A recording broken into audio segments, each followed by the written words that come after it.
Hello and welcome to today's training. Today's training is going to be on preparing offers on your real estate houses and also how to estimate repairs. We're going to start off with you should have gotten an email with a real estate calculator titled Quick Offer Calculator Single Family Houses.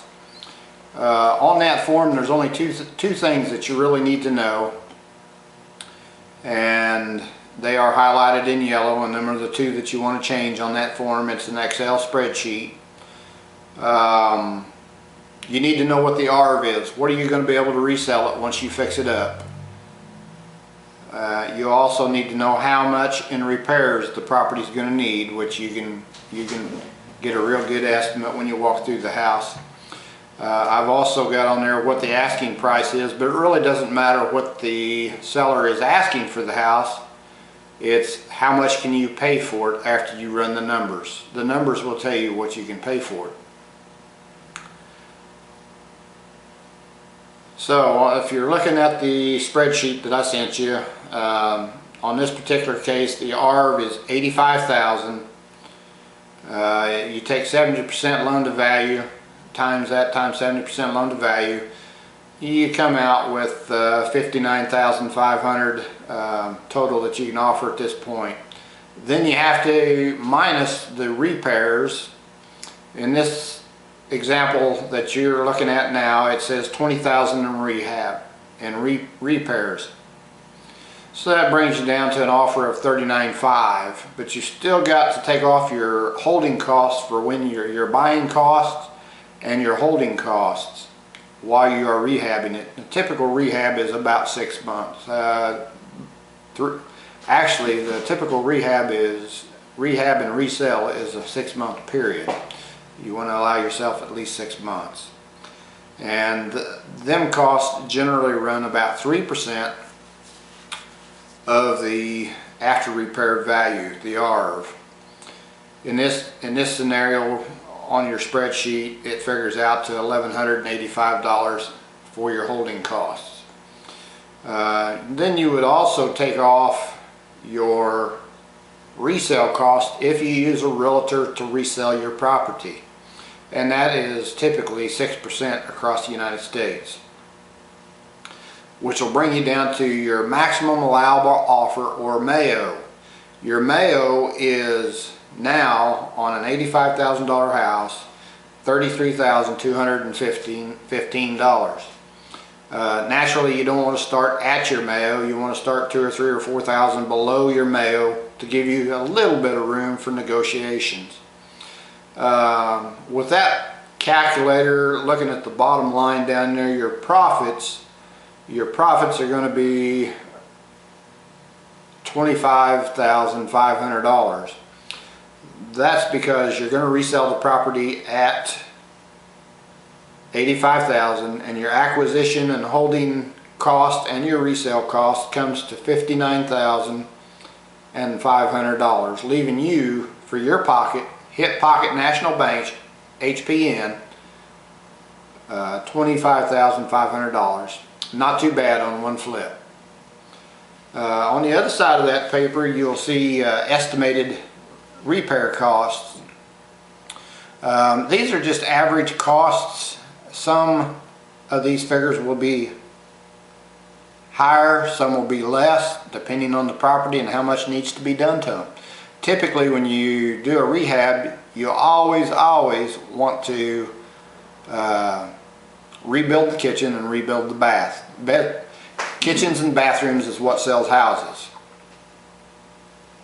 Don't be afraid to spend a little money in the kitchen and the bathrooms. I'll just run through these real quick with you. The living rooms, typically you're going to spend on average about $1,000 in a living room, dependent upon the size of the living room, because you're going to only thing you're going to do in there is carpet and paint, maybe a ceiling fan. In the kitchen, I've got on there average $6,500.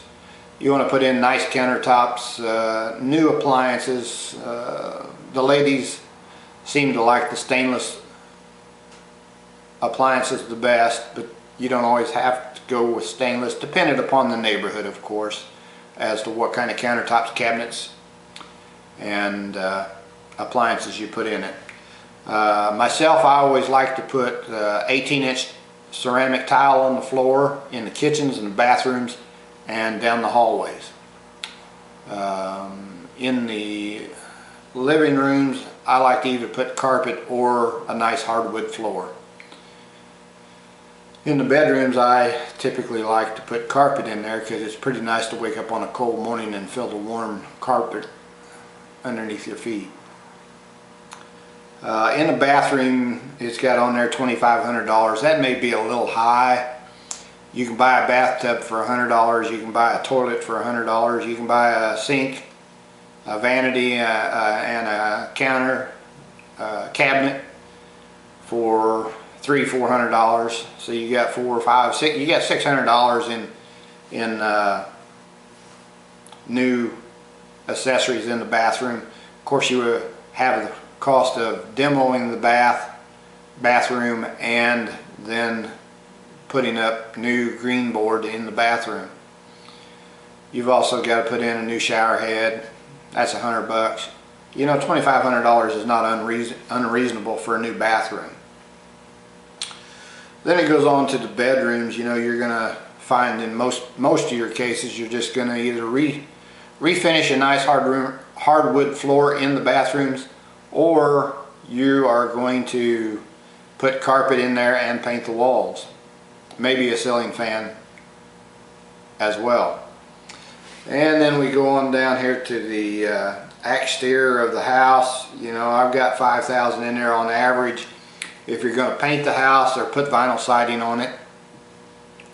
Landscaping, you can spend anywhere from $1,500 to $2,500 to give it the curb appeal that you need to get a tenant buyer to want to go inside and take a look at the inside. I've also got on that sheet roofing on average, depending upon, of course, how big or how small the roof is. You can get away with $5,000 on a roof replacement. And then, of course, you want to consider the windows. What kind of windows does this house have in it? Does it have the old worn out windows, or has somebody already put new vinyl windows in it? On average, a vinyl window is $300 installed. Of course, you can buy the contractor grade vinyl windows from Menards, Lowe's, or Home Depot, wherever you do business at. But typically, buying the window and having it installed, it's going to be right at $300 per window. So just go through and count how many windows, and you've got your windows budget. Furnace will run you on average about $3,000 for a replacement. And the central air conditioning, it's going to run you right around $2,000. So $5,000 is a pretty fair figure for a furnace and air conditioning unit. It's really not any harder than that. You just need to go walk through the house, add these little numbers up in your head as you walk through each room. I don't even take a notebook with me anymore. I just walk through and calculate it into my head. It's just really 5th grade math.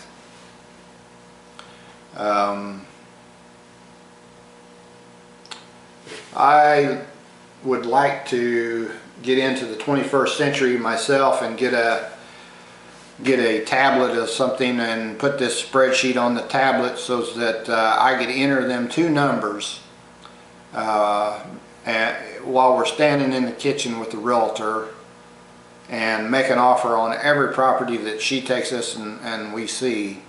Because by putting in the ARV, naturally you're going to ask your realtor, what are the comps for the area? What can you resell this house for when I get done renovating it?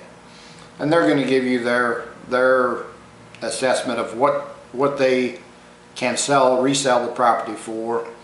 At that time, you can put in that number where it says ARV, after repair value, and then you're going to go with your estimate of the repairs, You know, and in this scenario here, it's $20,000. Just put in what you think it's going to cost to do the renovations. That way you can come out with your maximum allowable offer and say, Ms. or Mr. Realtor, on this house I'd like to make a $33,215 offer. It's just that simple. That's going to conclude this training. I hope it has been informational and helpful to you.